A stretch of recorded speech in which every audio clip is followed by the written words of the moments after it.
ነው አይደለም እንዴ? በኋላ ሲል ምን ማለት ነው? ኦኬ ላሳይሽ። አንድ ኤግዛምፕል ላሳይሽ እና ነው። ቀላል ተረጋጊ እህታችን ተረጋጊ። ኮናውራን ተረጋጊ። ላምና ላሳይሽ በፊትና በኋላ እዚህ ጋር የተቀመጠው ዌስት ታይም ሪስፔክት ነው ወይ? ቅድመ ህልውና አለው ከተባለ ካልን እኮ ኢየሱስ ክርስቶስ አምላክ ነው ማለት እኮ ነው። ጉድ እኮ ነው ዛሬ የሰማሁት። ግን ነው ኮብልሽ እኮ እንደሷ ከሆነ ከኢየሱስ እኔነት በፊት የመጡ አሉ ወይ? ከእኔ በፊት ታይምን የሚያመለክት ከሆነ ኢየሱስ ታይም ይቀድመዋል ማለት ነው። ከእኔ በፊት ካለ እኔ ከሚለው እኔነቱ በፊት ቀደም ብሎ ታይም ይቀድመዋል። ስለዚህ ከኢየሱስ በፊት ኢየሱስ እኔ ከሚለው ማንነቱ በፊት ኤግዚስታንሱ በፊት የመጡ አሉ። ምኖች ናቸው አለ? ሌቦችና ወንበዴዎች ናቸው አለ። ተመርጦኝ ነው እንጂ እሱ እኔ ፈለግኩኝ መሰለኝ፣ ከዛ ተመረጥኩኝ። ስለዚህ ስለመረጥሽ ነው የመረጠሽ ወይስ ስለተመረጥሽ ነው የመረጥሽው? የትኛውን ነው ከሁለት አንዱ? እኔ አላውቅም። እኔ አላውቅም። እንደዚህ ጥያቄ አትጠይቀኝ እንዴ! ይሄ መለኮት አሰራር ነው። እግዚአብሔር እኔ ክርስቲያን ነኝ ከስወለድም ጀምሬ። አሁን በስ ማርያም አምላክን ወለደች የሚል የባይብል ጥቅስ የለም። አምላክን ማን ነው? ማርያም አምላክን ወለደች የሚል ጥቅስ የለም። አምላክ ከማርያም ተወለደ የሚል ጥቅስ ከኦሪት ዘፍጥረት እስከ ራዕየ ዮሐንስ ድረስ አታገኝም። ባይሆን በትንቢትም እንደነሱ እንደሚያምኑት ኢሳይያስ ምዕራፍ 7 ቁጥር 14 ላይ ነው ድንግል ጸንሳለች ወንድ ልጅም ትወላለች ነው የሚለው። ወንድ ልጅ ምናያቸው ጥቅሶች። አሁን ሌላ ቦታ አትሂድ፣ ፐርሰናል የሆኑ ነገሮችን አታውራ። ጥቅሶቹን ትንሽ ቻሌንጅ ማድረግ ከጀመርኩ አማርኛ አችልም ብለህ ነው የምታወርደው፣ ወይ ፊዚክስ አልተማርክም ብለህ ነው የምታወርድ። ሌላ ነገር ውስጥ ባትገባ ጥሩ አይመስልም? እንዳወርድ ያን አታድርግ ማለት ነው። ያን አታድርግ። የመረጃ ምክንያቶች እየፈለጋችሁ ባትወርዱ ደስ ይለኛል። ስለዚህ ላትወርድ ነው። እንዳታወርደኝ ነው ወይ ማለት የክርስቶስን ቅድመ ህልውና ሊያሳይ ይችላል ብሎ መሞገት ይችላል ማለት ሁለቱ ጥቅስ ላይ ብቻ ማለት ነው። ሌሎቹን ጥቅሶች ደግሞ ሊትራሊ እናያቸዋለን ጊዜ ካገኘን ማለት ነው። ወከር እስማኤል አሚር አሰላሙ አለይኩም ወራህመቱላሂ ወበረካቱ። ዛሃራ አዲስ ዓለም ሰላም አለይኩም ወራህመቱላሂ ወበረካቱ። ሙስሊም ወንድሞቼ እና እህቶቼ ታች ያላችሁም እንደዛው ኮሜንት መስጠት ትችላላችሁ። በተማራችሁ ትምህርት ላይ ወይም ደግሞ በሰማችሁ ትምህርት ላይ በጥቅሱ ላይ ጥያቄ ያላችሁ ክርስቲያኖች ካላችሁ መግባት ትችላላችሁ። በጥቅሱ ላይ ክርስቲያን ሰላም ብያለሁ።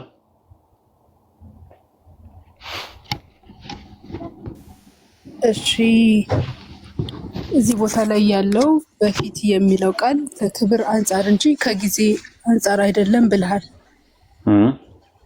ሰላም በይ መጀመሪያ። ሰላም በይ አልኩኝ እኮ። እንዴት ነሽ? አልሰማንሽም። እግዚአብሔር ይመስገን። እሺ ቀጥይ። እሺ 30 ላይ አንድ ሰው ከእኔ በኋላ ይመጣል ከእኔም በፊት ነበርና ይላል። ከእኔም በፊት ነበርና ይላል። ስለዚህ ከእኔ ይልቅ የከበረ ሆኗል ብዬ ስለ እርሱ ያልሁት ይህ ነው ብሎ ኢንዲኬት ያደርገውና አንድ ሰው ከእኔ በኋላ የሚል ቃል አለው እዚህ ጋር። በኋላ ሲል ምን ማለት ነው? ከኔ በፊትና ከኔ በኋላ ሲል ከሬቪሌሽኑ ዮሐንስ ከመላኩ በፊትና ከመላኩ በኋላ። ስለዚህ he is talking about time, right? ነው አይደለም እንዴ? በኋላ ሲል ምን ማለት ነው? ኦኬ ላሳይሽ። አንድ ኤግዛምፕል ላሳይሽ እና ነው። ቀላል ተረጋጊ እህታችን ተረጋጊ። ኮናውራን ተረጋጊ። ላምና ላሳይሽ። በፊትና በኋላ እዚህ ጋር የተቀመጠው ዌስት ታይም ሪስፔክት ነው ወይስ ደግሞ ከክብር አንፃር ነው? ተረጋግተሽ ማውራታችን ላወርድሽ ነው። ኖ ቃል በቃል የተቀመጠው ከኔ በኋላና በፊት። ተረጋግተሽ ስታወሪ ነው ማዳምጥሽ። እኔ ተረጋግቼ ነው የማወራው። እድሉን ሰጥሻለሁ ከፈለሽ። ተረጋግተሽ ማውራት ካልቻልሽ እንዴ ብዬ ላስተናግድሽ? እንዴት ነው ማውራት? ጥያቄ ጠየቅሽኝ፣ ኦኬ ልመልስልሽ ብዬ ለመልስን ኖ ምናምን ታያለሽ። ወዲያው ነው ነርቨስ ይሆንሽው እና ነርቨስ አትሁኚ። ተረጋግተሽ ለማውራት ሞክሪ። ኦኬ ሌላ ሰው አስገቡ። አይ ቲንክ ትዕግስቱ የላትም እንጂ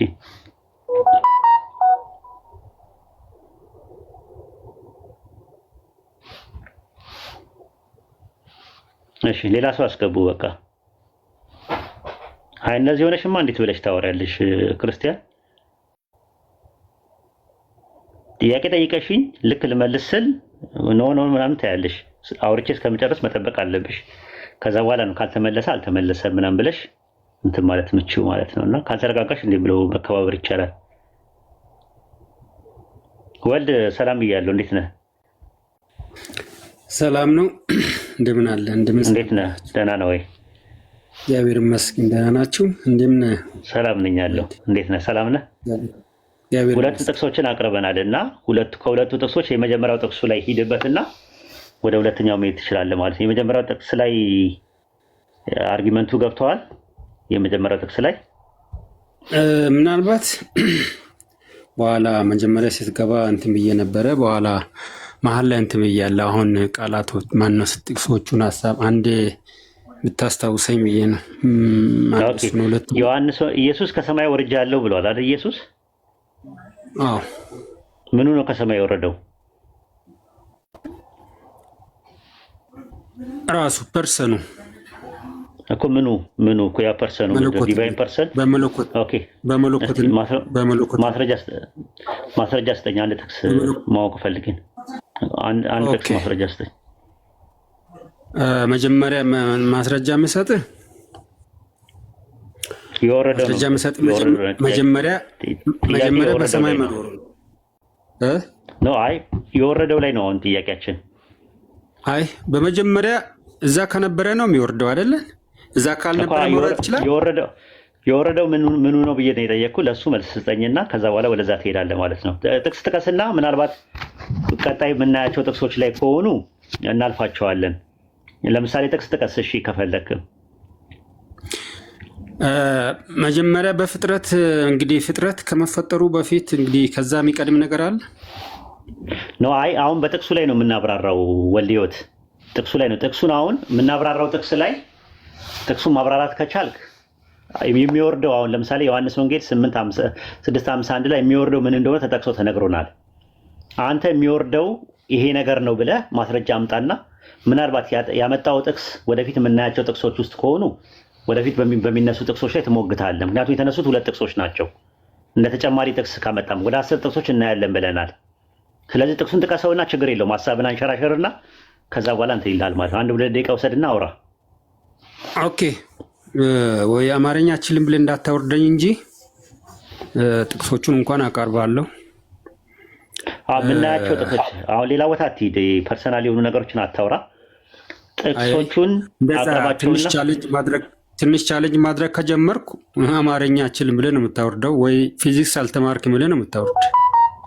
ሌላ ነገር ውስጥ ባትገባ ጥሩ አይመስልም? እንዳወርድ ያን አታድርግ ማለት ነው። እሺ ያን አታድርግ። የመረጃ ምክንያቶች እየፈለጋችሁ ባትወርዱ ደስ ይለኛል።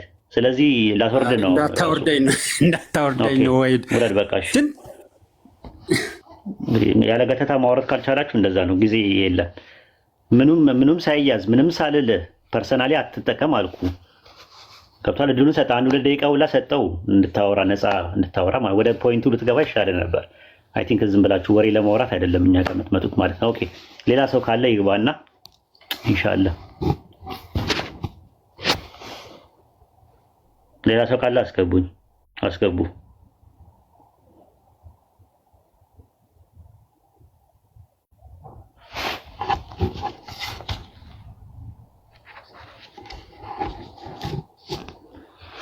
አማርኛ አችልም ብለህ ታወርደኛለህ ምናምን ነገር ምናምን እዛ ላይ እኔ አላወራሁም።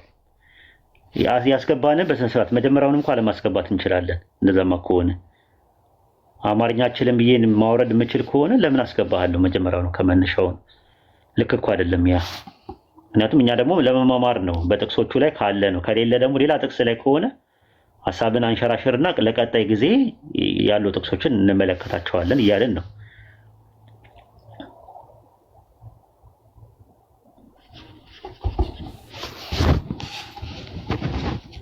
ኦኬ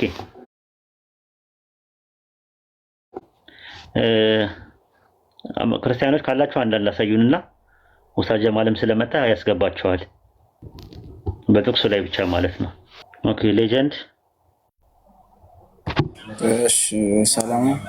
እንዴት ነው? ሰላም ነው። እንዴት ነህ? እኔ እንኳን ጥያቄ አለኝ፣ ግን እራሳችሁን የነበራችሁበትን ሁኔታ እንትን ላይ ይችላል ማለት የራሱ የሆነ ፐርሰናል የሆነ ጥያቄ ነው የምጠይቀው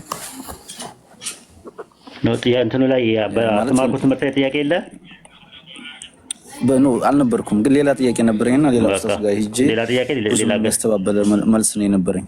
ኦኬ እሺ፣ ኦኬ ሌላ ጥያቄ የፕሮግራሙ የኢየሱስ ክርስቶስ ቅድመ ህልውና ነው። ቶፒኮች ዳይቨርት መሆን የለባቸውም። ኦኬ በቃ ፒስ እንደዛ ከሆነ እሺ ነው። ጊዜ ካለን በኋላ ላይ ናና መጠየቅ ትችላለህ። መርሃባሽ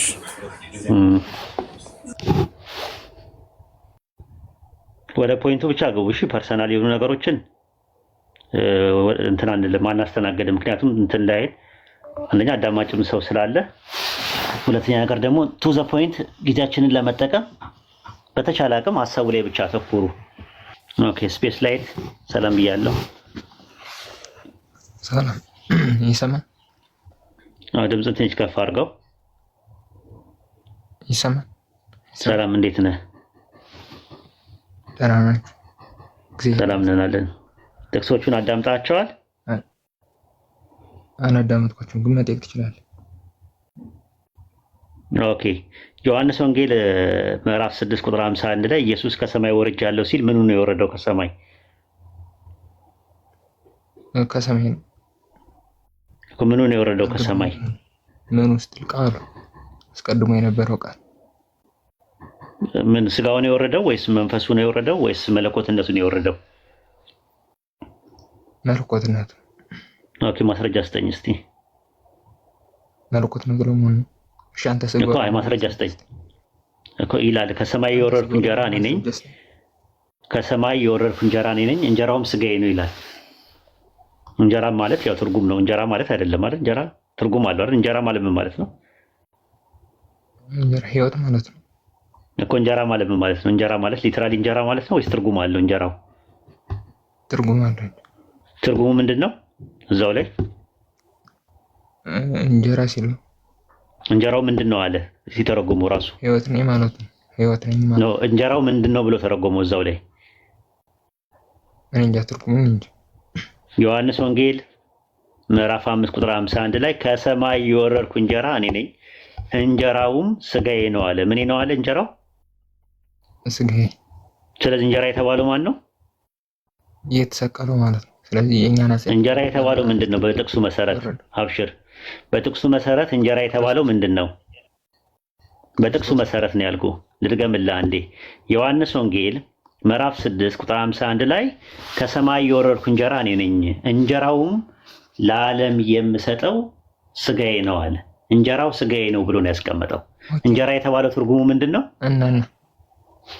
ምንድን ነው እንጀራ የተባለው? ስጋው ነው። ስጋው ከሰማይ ነው ወይስ ከማርያም ነው? ስጋው ከማርያም። ለምን ከሰማይ ነው ተባለ ስጋው? ከምን አንፃር እንዳለው አላውቅም። ኦኬ እሺ። ሚስት አለ አንተ?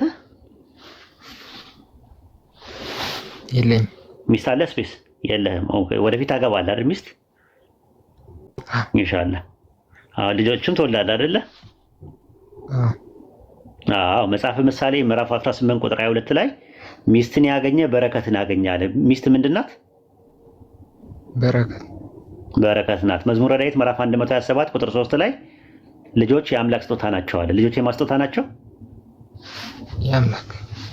ኦኬ ያዕቆብ ምዕራፍ 1 ቁጥር 17 ላይ በጎ ስጦታ ማለትም ልጆች፣ ፍጹም በረከት፣ ሚስት ከላይ ናቸዋል ከአብ ይወርዳሉና ይላል። ከማን ነው የሚወርዱት?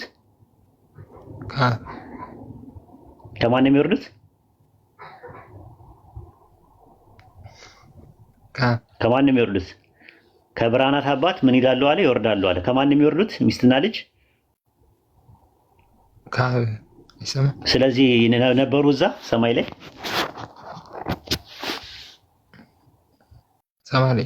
እንደውም አንተ በእኔ ኮንቴክስት መጣል። ስጋው ከማርያም አንስቶን ይመጣ። ከዛ በፊት ግን አስቀድሞ ክርስቶስ ነበር እኮ። ስጋው ነው፣ ስለ ስጋው ነው መውረድ የሚያወራው፣ ስለ ስጋው ነው። ስጋው አልነበረም። ስጋው ከሰማይ ወረደ ማለት ምን ማለት ነው የሚለው ለማስረዳት ሚስትና ልጅም ይወርዳሉ ይላል። ከየት ነው የሚወርዱት? አንተም ጥያቄ እኮ ግልጽ ስለሆነልኝ ነው። ስጋዬ ሲል ይወርዳል ሲል ማለት ነው። ስጋ የወረደ ሲል ማለት በስጋ አምሳል ተገልጬ እመጣለሁ ምናምን ለማለት ነው እንጂ አይደለም። ስማ ይወርዳሉ ሲባል ከብርሃናት አባት ይወርዳሉ ሲባልስ ነው እንጃስ። በቃ ሌላ ሰው ድል ስጡ። ኢንሻአላህ እናመሰግናለን። ቀጣዩንም ምክንያቱም ትንሽ እንትን ይላል ይከብዳል። አንተ ሌሎች ካላችሁ ኮሜንቱን ክፍት አድርጉላቸውና ኢንሻአላህ ሌሎች ሰዎች ካሉ አስገቡና እነሱ እንትን ይበሉ ማለት ነው። ይግቡና በጥቅሱ ላይ ብቻ ይሞግቱ። ኡስታዚ ግን እስከዛ እስከሚገቡ ድረስ ድረ ልደት ብለው ማለት ቅድመ ልደት ብለው ክርስቶስ ተወለደ ሲሉ ምኑ ነው የተወለደው? ያ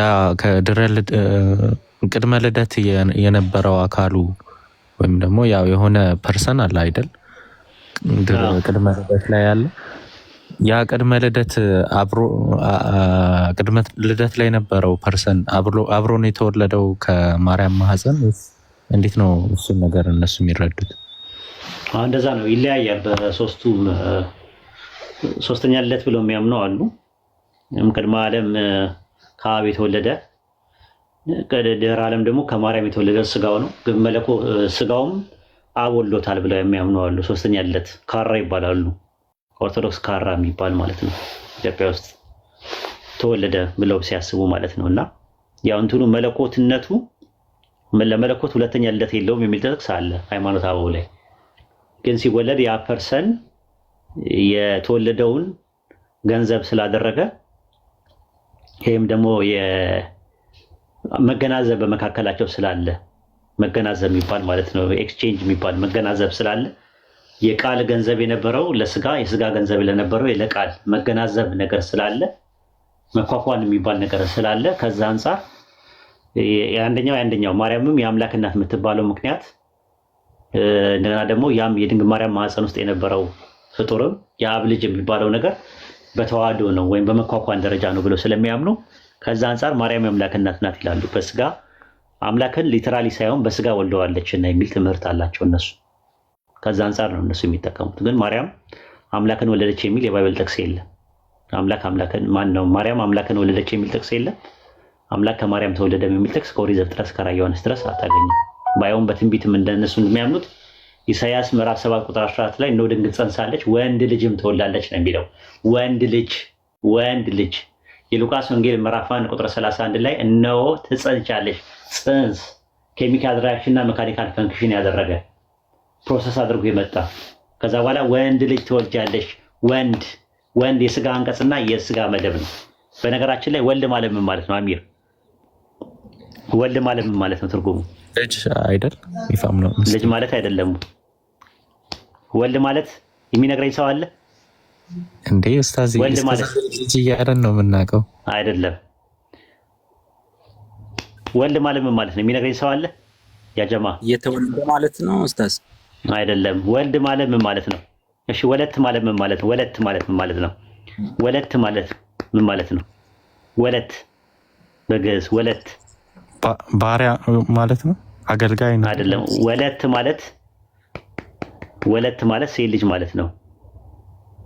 ወለት ማለት ሴት ልጅ ማለት ነው። ወልድ ማለት ምን ማለት ነው? ትርጉሙ ወልድ ማለት ወንድ ልጅ የስ ወንድ ልጅ ምን ይባላል በግዕዝ?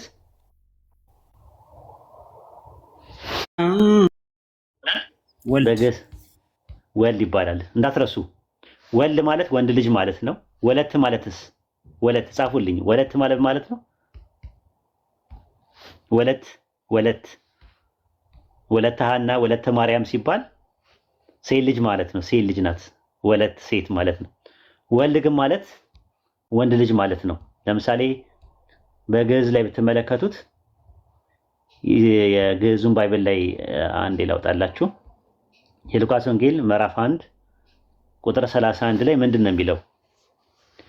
ወናሁ ትጸንሺ ወትወልዲ ወልደ ወትሰምዩ ስሞ ኢየሱስ ይላል።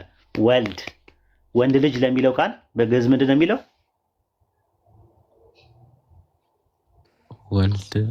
ወልድ ነው። ኢሳይያስ 7:14 ላይ አሁንም ግዕዙ ላይ እንግባና ኢሳይያስ 7:14 ላይ ኢሳይያስ ምዕራፍ 7 ቁጥር 14 ላይ ናሁኪ በእንተ ዝሙ ይበልኩም እግዚአብሔር ትምህርተ ናሁ ምልክት ሰጣቸዋል ጌታ ራሱ። ናሁ ድንግል ጸንሳለች፣ ወትወልድ ወልደ ወንድ ልጅ ትወልዳለች፣ ወትሰምዮ ስሙ አማኑኤል ስሙንም አማኑኤል ብላ ትጠራዋለች ይላል። ወልድ። ስለዚህ ወልድ ማለት ምን ማለት ነው? ትርጉሙ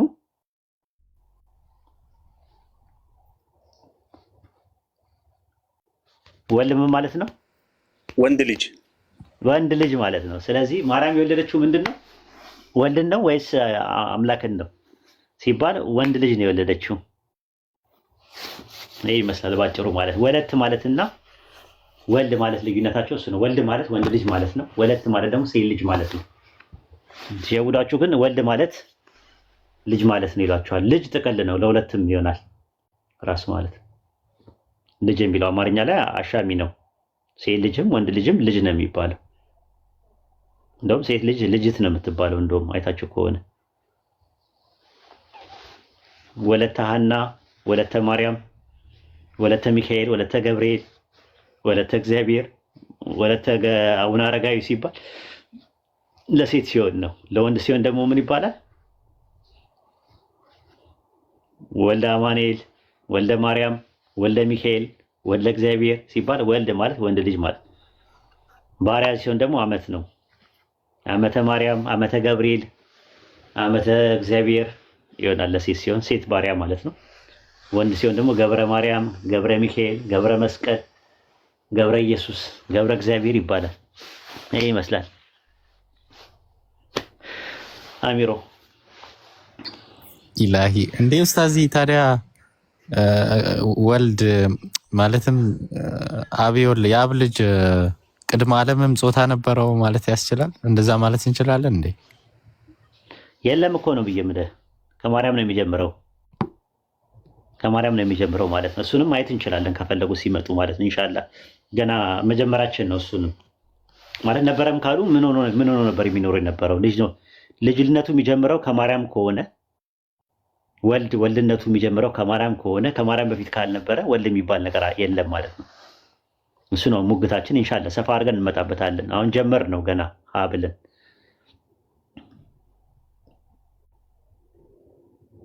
ግልጽ ነው አሚሮ? ኡስታዝ በጣም አዲስ ነገር ነው። የሚገርም ነው።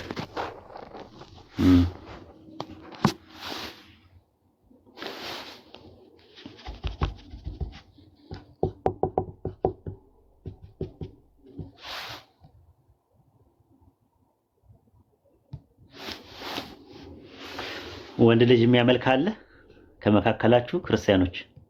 ወንድ ልጅ የሚያመልክ እስቲ ሙስሊሞች ጻፉልኝ። ወንድ ልጅ አላመልክም ብላችሁ ወንድ ልጅ አላመልክም ብላችሁ ጻፉልኝ ሙስሊሞች። ወንድ ልጅ አላመልክም፣ ወንድ ልጅ አላመልክም ብላችሁ ጻፉልኝ። ተጽዕኖ አለው ይሄ በነገራችን ላይ ዝም ብሎ አይነት ቃል አይደለም። ወንድ ልጅ አላመልክም፣ ወንድ ልጅ አላመልክም። አናመልክም ማለት ትችላላችሁ ፈለጋችሁ። ወንድ ልጅ አናመልክም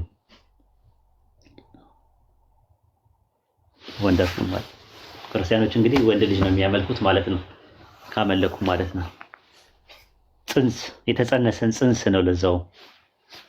ኦኬ ጥያቄ እንትኑ ላይ ቅድመ ህልውና ላይ ጥያቄ ካላችሁ ክርስቲያኖች ግቡ።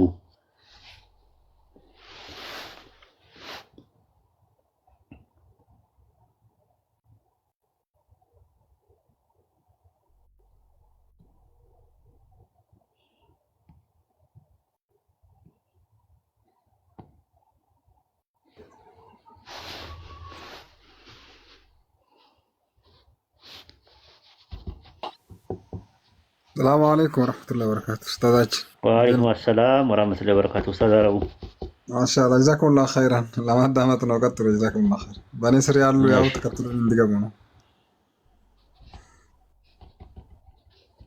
እሺ ችግር የለውም።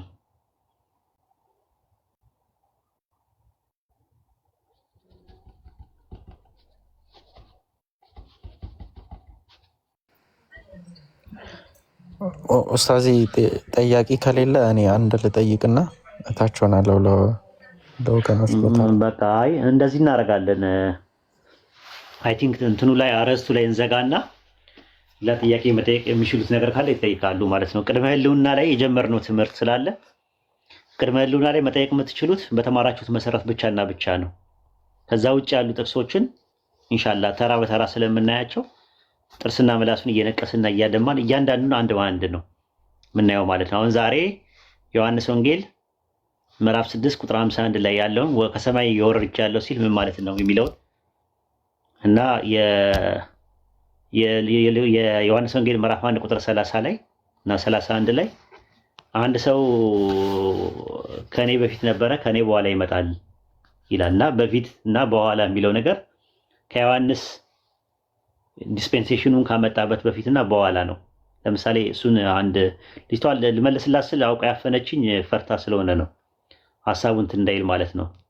ይሁት ጥቅሱን ዮሐንስ ወንጌል 10:8 ላይ ከኔ በፊት የመጡ ሁሉ ሌቦችና ወንበዴዎች ናቸው አለ። አሁን እሷ ልጅቷ ልታመጣ የነበረው ምንድነው? ከእኔ በፊት ነበረ ሲል እኔ የሚለው ከዮሐንስ እኔነት በፊት ነበረ። ዮሐንስ ከሚባለው እኔነት እኔ የሚለው ነገር ታይምን ካመለከተ ከዮሐንስ እኔነት በፊት ኢየሱስ ነበረ ወደሚል ትምህርት ልትመጣ ስትል ዮሐንስ ወንጌል 10 ላይ ያለውን ጥቅስ ላመጣባት ስል ደንግጣ ነው እንትን ያለችው። ቁጥር 8 ላይ ይሁት ከእኔ በፊት የመጡ ሁሉ ሌቦችና ወንበዴዎች ናቸው አለ። ከማ በፊት? ከእኔ በፊት ከእኔነቴ በፊት ማለት ነው። እንደሷ ከሆነ ከኢየሱስ እኔነት በፊት የመጡ አሉ ወይ? ከእኔ በፊት ታይምን የሚያመለክት ከሆነ ኢየሱስ ታይም ይቀድመዋል ማለት ነው። ከእኔ በፊት ካለ እኔ ከሚለው እኔነቱ በፊት ቀደም ብሎ ታይም ይቀድመዋል። ስለዚህ ከኢየሱስ በፊት ኢየሱስ እኔ ከሚለው ማንነቱ በፊት ኤግዚስታንሱ በፊት የመጡ አሉ። ምኖች ናቸው አለ? ሌቦችና ወንበዴዎች ናቸው አለ። ይሄን ነበር ለማምጣት የፈለኩት የነበረው ማለት ነው። ገና ልክ ናምና ላንጣልሽ ብዬ ኤግዛምፕል ስሰጣት አላስወራለች ማለት ነው ልጅቷ። እንግዲህ ያው ብትረጋጋ ጥሩ ነበር፣ ብታዳመጣት ጥሩ ነበር። ኦኬ እንግዲህ እዚህ ጥያቄ ላይ የሌላችሁ ሰዎች ካላችሁ ሌላ ጥያቄ መጠየቅ ትችላላችሁ። ኢንሻአላህ እናስተናግዳለን ማለት ነው።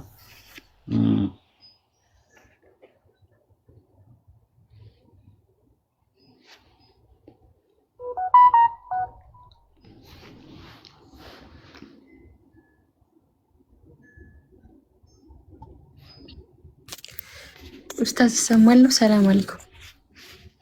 ወአለይኩም ሰላም ወራህመቱላሂ ወበረካቱ። ሄራን እንዴት ነሽ? አለሁ አልሐምዱሊላህ። ሰላም ነው። ሰላም ነሽ? በስንት ጊዜ አየሁሽ? አለ 1700 ሰዎች አላችሁና የሰለምቴዎች አባል ለመሆን የምትፈልጉ ወንድም እህቶች እኔን ፎሎ በማድረግ ኦር ደግሞ በውስጥ ጻፉልኝ እናስገባችኋለሁ። ይህ ለማለት ነው መምሬ። ይቅርታ። ኧረ ችግር የለውም አሪፍ ነው።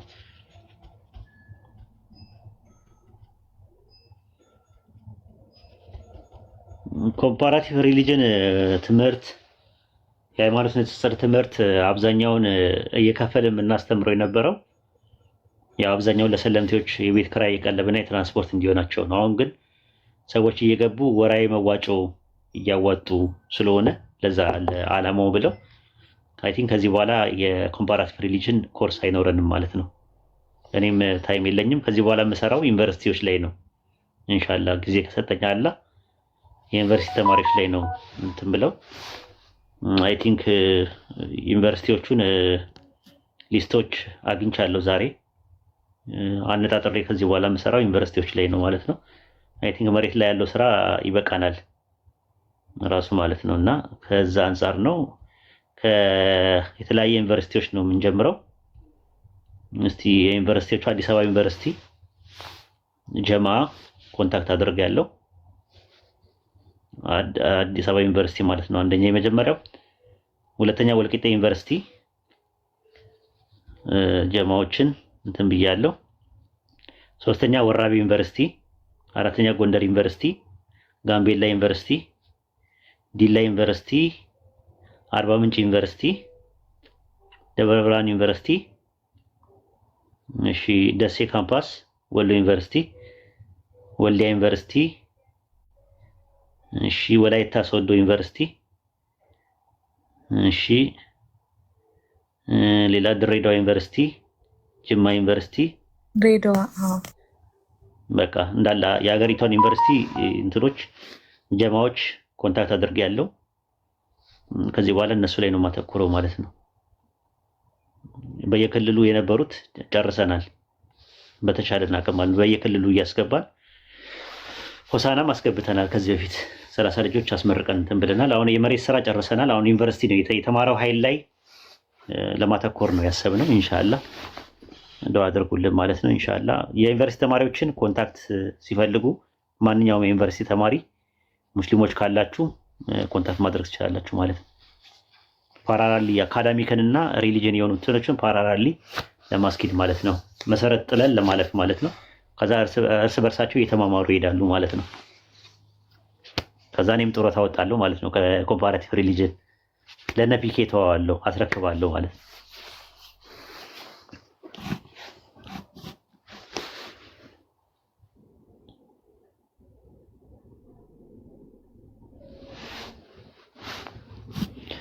እሺ ጥያቄ ያላችሁ ልጆች መጠየቅ ትችላላችሁ። ማሂ ጥያቄ ያለሽ? ሰላም ብያለሁ። እንዴት ነሽ?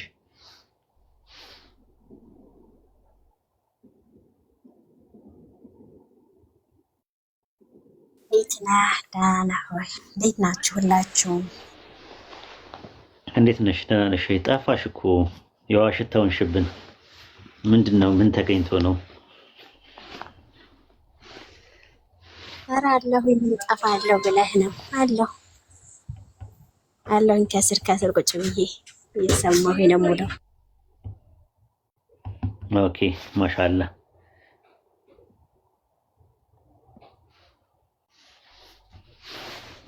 ያልጠቀስናቸው ዩኒቨርሲቲዎች ካሉ ለአድሚን በውስጥ መስመር አናግሩ። ያልጠቀሱ የሚታወቁ ጀማዎች ካሉ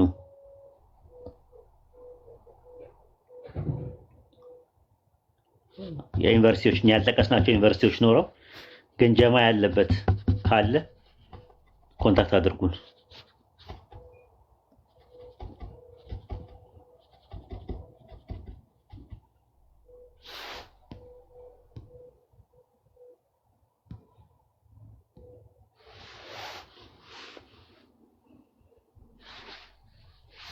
ኦኬ ማይ ጥያቄ ካለሽ ወደ ጥያቄሽ መቀጠል ትችያለሽ።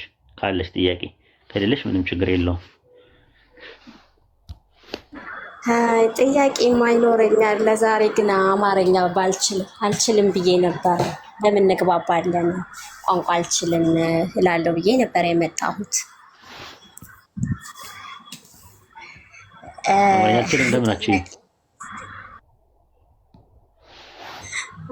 ጥያቄው ስለሚከብደኝ ዛሬ።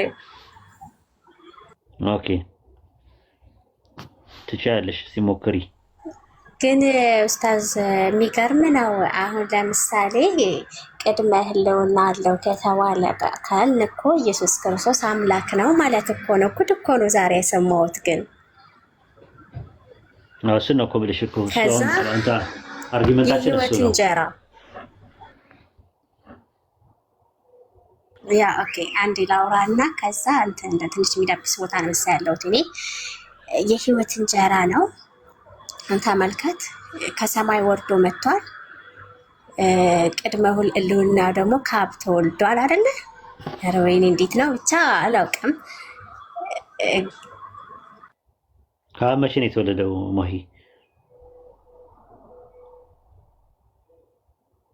እንዴ ጊዜ ታለው መቼ ይታወቃል? ጊዜ ይታወቃል እንዴ? እሺ አንድ ሰው ጥቅስ ያወጣልኛል። ዕብራውያን 1:5 ላይ እግዚአብሔርም አለኝ አንተ ልጄ ነኝ የዛሬ ወለድኩ ይላል። ዛሬ የምትለዋ በየስተርዴይ እና በቱሞሮ መካከል ያለ ነው አይደል? ዛሬ ማለት በትናንትና በነገ መካከል ነው አይደል? ዛሬ ማሂ ያ ዛሬ በጊዜ ውስጥ ነው ወይስ ከጊዜ ውጪ ነው? ከጊዜ ውጪ ነው ወይስ በጊዜ ውስጥ ነው? እንዴ በጊዜ ውስጥ ነው እንጂ። ስለዚህ መነሻና ጅማሮ አለው ማለት ነው ኢየሱስ።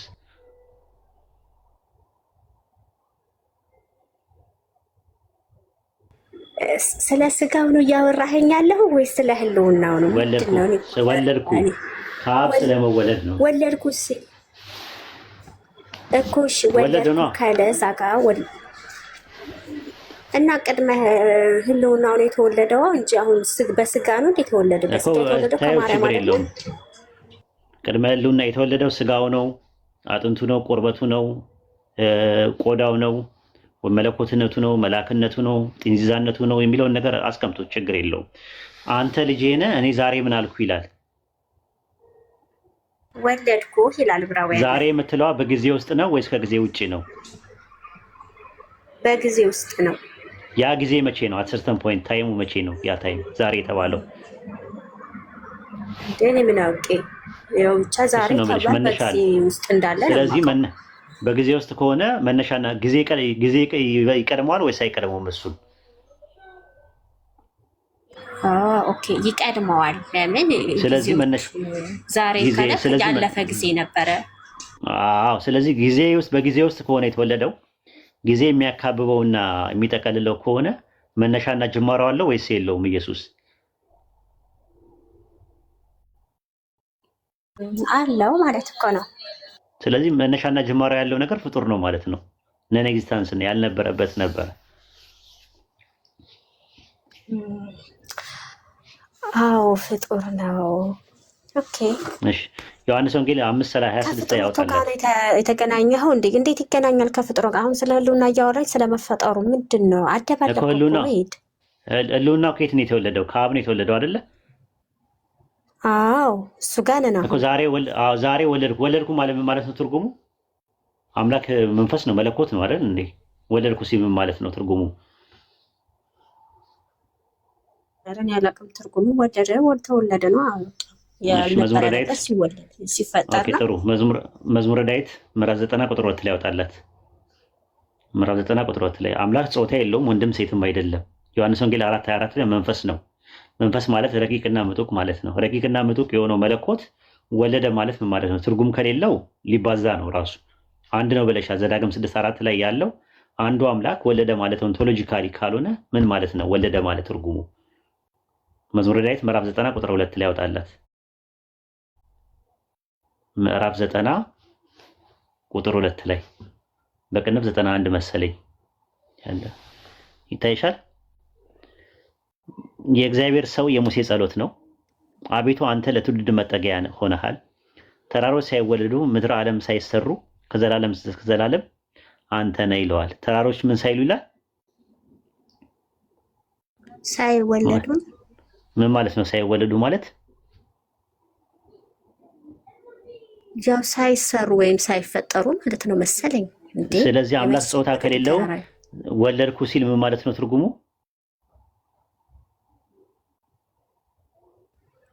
ፈጠርኩ እያለ አይደለም አይደል?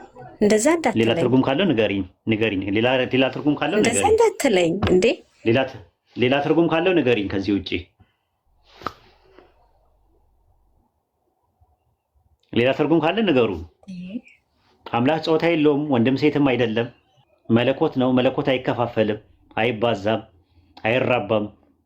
ስለዚህ የማይራባና እንትን ከሆነ ትርጉሙ አለው ማለት ነው። ዛሬ ወለድኩ ሲል ምን ማለት ነው ትርጉሙ? ኦኬ ማቴዎስ 1:20 ላይ ያወጣላት አንዴ። ማቴዎስ 1:18 ላይ ማቴዎስ 1:18 ላይ ምን ማለት እንደሆነ ታይሻል። ምን ይላል? አንብቢው እስቲ። ስንትን ላንብበው? 18ን። ኦኬ ኢየሱስ ክርስቶስም ትንሽ ጠጋ አድርግ። የኢየሱስ ልደት እንዲህ ነበረ ነው የሚለው። የኢየሱስ ክርስቶስ ልደት እንዲህ ነበረ። እናቱም ማርያም ዮሴፍ በታጨች ጊዜ ሳይገናኙ ከመንፈስ ቅዱስ ጸንሳ ተገኘች ይላል። ተገኘች ማለት የምን ልደት ይላል? የኢየሱስ ምን ይላል? የኢየሱስ ክርስቶስ ልደት ምን ማለት ነው? መወለድ ነው። ልደት መወለድ ምንም መፈጠር ነው። ያው መወለድ ነው እንጂ የተረገዘ ነገር ሲወለድ ነው መሰለኝ። ኦኬ ዘፍጥረት 2 ላይ ገቢ 2:4 ላይ ገባላት። ልደት የሚለውን ያሽልኝ። አሁን ማቴዎስ 1:18 ላይ ልደት የሚለውን ቃል ከያሽልኝ ዘፍጥረት 2:4 ላይ ገቢ ይታይሻል። ያህዌ አምላክ ሰማይና ምድርን ባደረገበት በተፈጠሩ ጊዜ የሰማይና የምድር ልደት ይህ ነው አለ። ልክ እንደ ማቴዎስ 1:18 የሰማይና የምድር ልደት። ሰማይና ምድር ምን አላቸው?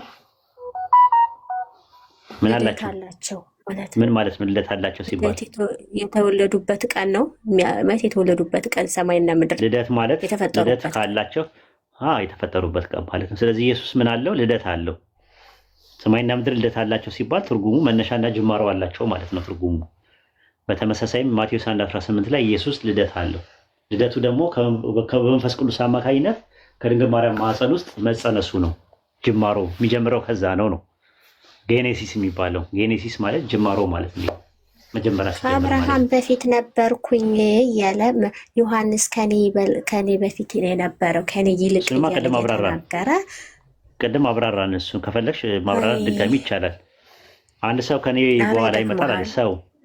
ሰው ነው የሚለው ሰው ነው የሚለው ጥቅሱን ላውጣለች ከብርሃን የሚለው ነገር ማለት ነው። መዝሙረ ዳዊት ምዕራፍ 110 ቁጥር 3 ላይ ያውጣላት።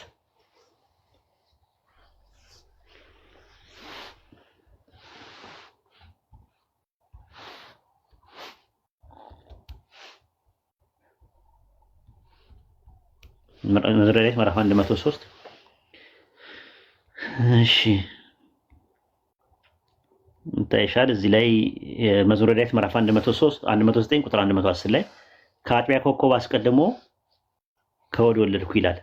ግሪከኛው ጋትሮስ ነው የሚለው ከማዕፀን ወለድኩ ይላል። ከአጥቢያ ኮከብ አስቀድሞ ማለት ዓለም ሳይፈጠር በፊት ማለት ነው። ዓለም ሳይፈጠር በፊት ወለድኩ ይለዋል። ከማን ነው የወለደው? ከማን ነው? ማሂ ከማዕፀን ይለዋል።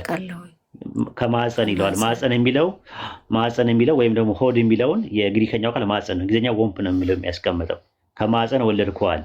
ወለድኩ ማለት ፈጠርኩ ነው። ከማዕፀን ፈጠርኩ ማለት ማዕፀን የተባለው የድንግል ማርያም ማዕፀን ነው። የድንግል ማርያም ማዕፀን ዓለም ሳይፈጠር ነበረ ወይስ አልነበረም? ዓለም ሳይፈጠር የድንግል ማርያም ይኸው አለ። ከአጥቢያ ኮከብ አስቀድሞ አለ። ማርያም ሳትኖር የማርያም ማዕፀን ነበረ። እንዴት ሰው አይደለችም እንዴ ማርያም? እንደ ሰው ተወልዳ ምናምን አደገች ሴት አይደለችም እንዴ እኮ? አሁን ከአጥቢያ ኮከብ አስቀድሞ ማርያም ነበረች ወይ?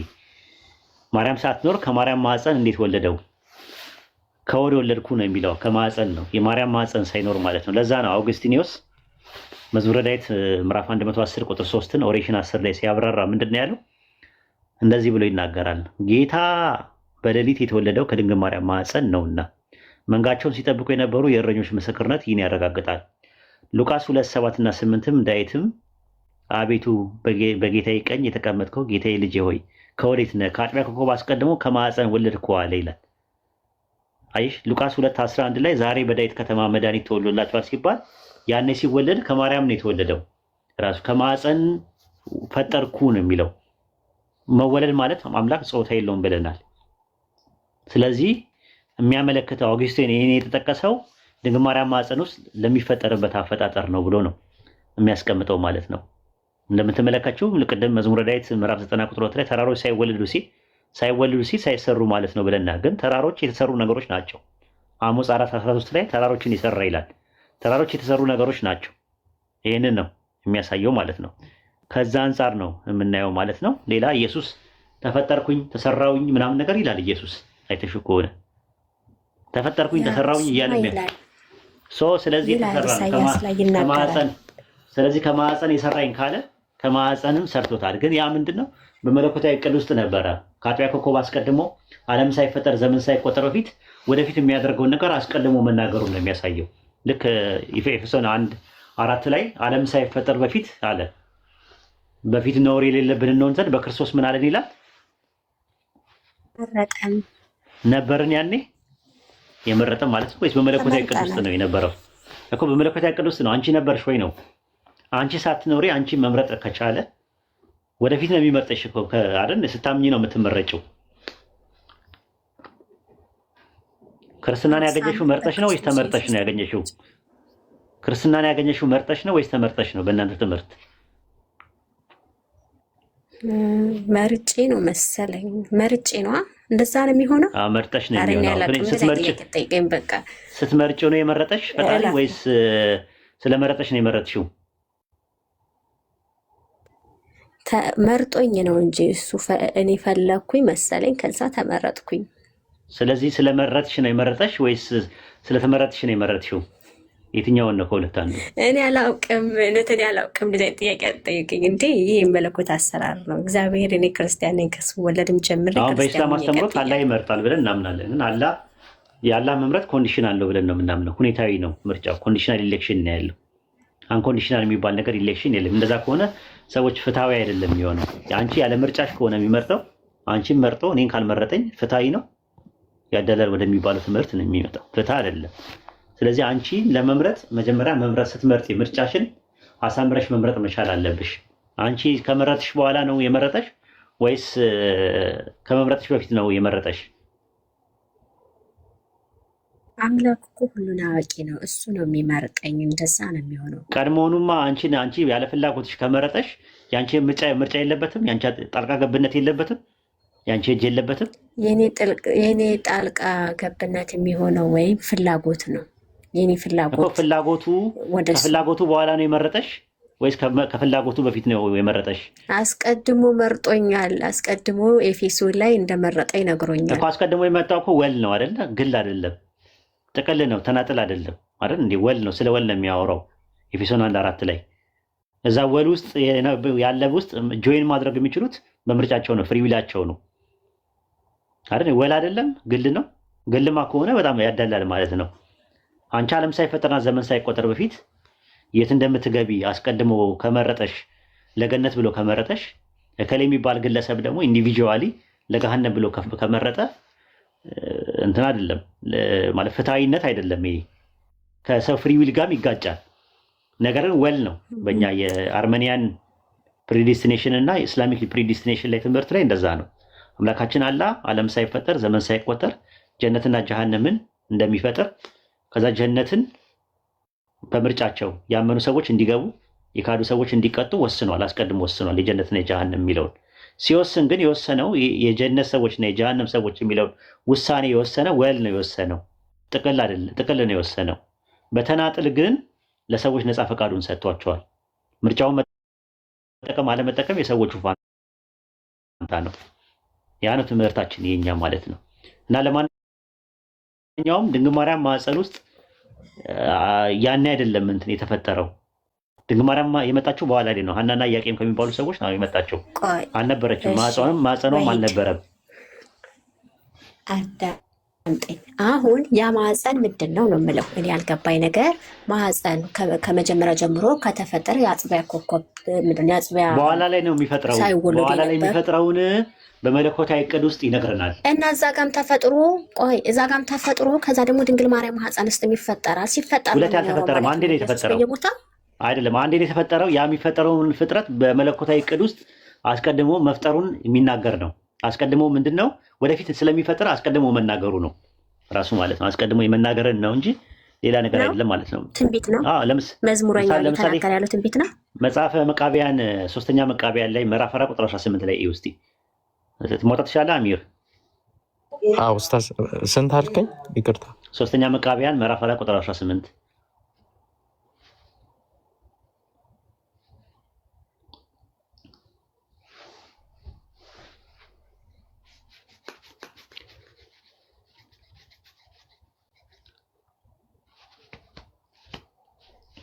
3ኛ መቃቢያን ምዕራፍ 4 ቁጥር 18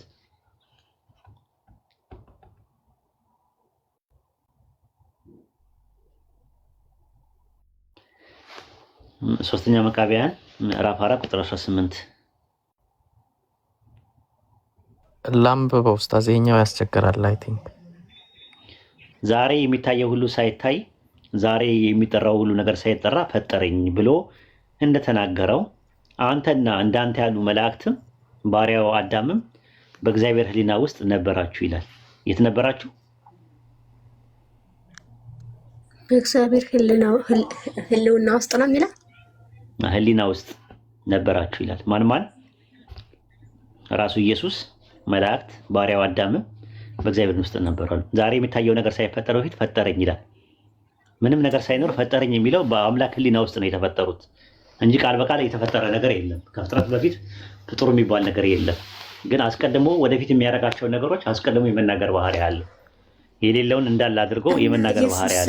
ኢየሱስ በእግዚአብሔር ሕልውና ውስጥ ነበረ ነው እያልከኝ ያለኸው? ሕሊና በእግዚአብሔር ሕሊና ውስጥ ነበራችሁ ነው የሚለው። ይኸው ነበራችሁ ነው የሚለው። ኦኬ ሕሊና ነበራችሁ አእምሮስ በሕሊና ውስጥ ማለት ነው። ወደፊት እንደሚፈጥረው ምናምን ነገር ልታስጨለለኝ ነው ሀሳብህ እናቴ። እንግዲህ ይሄን ይመስላል።